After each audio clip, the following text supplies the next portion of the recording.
আজি আমি আৰম্ভ কৰিম ancient history. So' first questions আমি পইণ্ট ৱাইজ পঢ়ি যাম। The people who migrated to Pragjyotishpur belongs to south east. South ইষ্টসকল সাধাৰণতে চাইনাৰ আছিলে আৰু তেওঁলোক আমাৰ প্ৰাগজ্যোতিষপুৰলৈ আহিছিল। প্ৰাগজ্যোতিষপুৰ মিনছ প্ৰাগজ্যোতিষপুৰ অৰ্থটোৰ মিনিং কি? A city of eastern astrology. বেলেগ বেলেগ ঠাইত বেলেগ বেলেগ মিনিং হয়, কিন্তু আমি এইটো মিনিঙেই পাওঁ যে প্ৰাগজ্যোতিষপুৰৰ মিনিং হৈছে a city of eastern astrology. Brahma made the first calculation of stars in Pragjyotishpur. Kalika পুৰাণত লিখা আছে এইখন যে ভগৱান ব্ৰহ্মাই কি কৰিছিলে, ষ্টাৰবিলাকৰ যি কেলকুলেশ্যন কৰিছিলে এইটো প্ৰাগজ্যোতিষপুৰতে কৰিছিলে, সেইকাৰণে ইয়াৰ নাম প্ৰাগজ্যোতিষপুৰ হৈছে বুলি কলিকা পুৰাণৰ মতে জনা যায়। First dynasty in ancient Assam was Danava dynasty. ইয়াৰ আগতো কিবা ডাইনেষ্টি থাকিব পাৰে, যিমানলৈকে হিষ্ট্ৰীলৈকে জনা যায় সেই জনা তথ্যসমূহৰ ভিতৰত ফাৰ্ষ্ট অসমৰ ডাইনেষ্টিটোৰ নাম হৈছে Danava dynasty. Who was the first known king of Assam. First known king of Assam কোনজন ৰজাক প্ৰথম কিং বুলি জনা যায় অসমৰ? মহিৰংগা দানৱ। দানৱ ডাইনেষ্টিৰ মহিৰংগা দানৱক ফাৰ্ষ্ট অসমৰ ৰজা বুলি জনা যায়। Capital of Danava dynasty. Danava ডাইনেষ্টিৰ কেপিটেল ক'ত আছিল? এইটো মহিৰংগাত আছে। আমাৰ বৰ্তমান মেঘালয়ত হয় মহিৰংগাই হৈ দানৱ ডাইনেষ্টিৰ ফাৰ্ষ্ট কেপিটেল আছিল। মহিৰংগা দানৱ ৱাজ এ কিৰতাশিপ। কিৰতাশিপ মিনছ ৱাৰ্ডছ। কিৰতাশিপৰ মিনিং হৈছে নন ব্ৰাহ্মীণ। তাৰমানে মহিৰংগা দানৱ যোনে দানৱ ডাইনেষ্টি ষ্টাৰ্ট কৰিছিলে, অসমৰ ফাৰ্ষ্ট ডাইনেষ্টি আছিলে, তো আমি ইয়াৰ পৰা আমি গম পাওঁ যে তেওঁলোক ব্ৰাহ্মীণ নাছিলে, নন ব্ৰাহ্মীণ আছিলে। Last king of Danava dynasty. Danava ডাইনেষ্টিৰ লাষ্ট কিং কোন আছিল? লাষ্ট কিং আছিল Ghatakasur. Ghatakasur was killed by Narakasur. যেতিয়া দানৱ ডাইনেষ্টিৰ লাষ্ট ৰজা আছিলে গটাকাসুৰ, আৰু গটাকাসুৰক হত্যা কৰিছিলে নৰকাসুৰ, আৰু নৰকাসুৰক গটাকাসুৰক হত্যা কৰাৰ পিছত এটা নতুন ডাইনেষ্টিৰ সৃষ্টি হৈছিলে অসমত, আৰু সেই ডাইনেষ্টিটো হৈছে ভৌমা ডাইনেষ্টি বা Asura dynasty. Who was the founder of Bhauma or Asura dynasty. Asura dynasty বা ভৌমা ডাইনেষ্টিৰ ফাউণ্ডাৰ হৈছে Narakasur.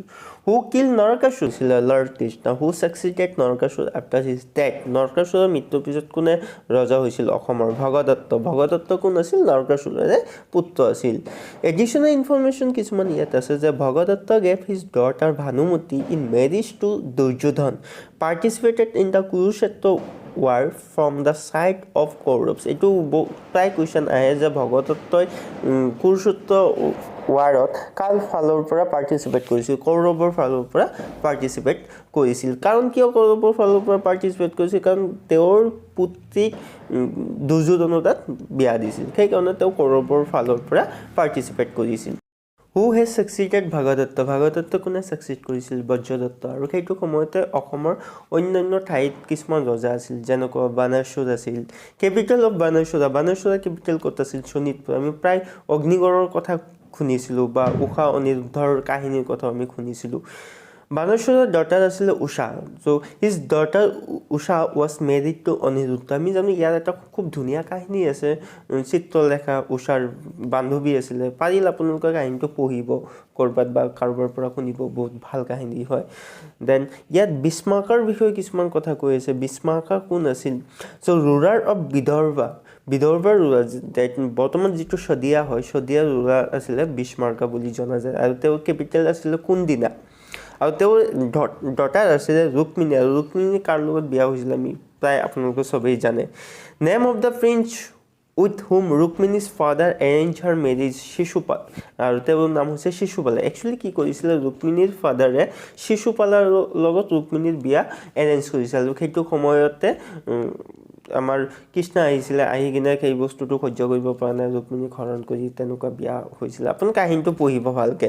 Chutia stage their descent from Bismarka. আৰু চুতীয়াবিলাকে তেওঁলোকৰ বংশধৰ বিস্মাৰ্কাৰ পৰাই হৈছে বুলি তেওঁলোকে দাবী কৰে।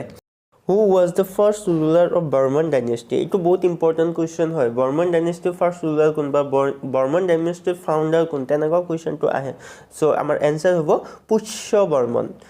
In Allahabad pillar procession, the name of Kamrupa occurs as a frontier kingdom.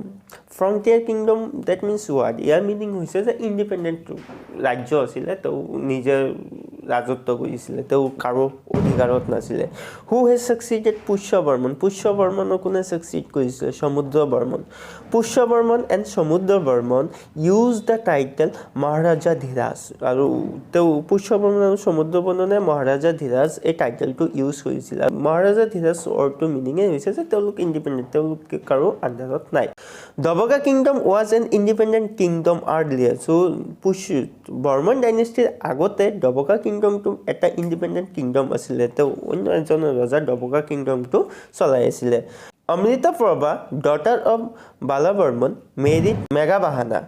So, Amrita Prabha asile kun asile Balaburmanor daughter asile to Kashmiror raja Meghabahanaৰ লগত বিবাহ হৈছিল Dabaka kingdom was annexed to Kamrup kingdom during Kalyan Burman. আৰু কল্যাণ বৰ্মনৰ সময়তে Dabaka kingdom Kamrupৰ লগত annex কৰা হৈছিল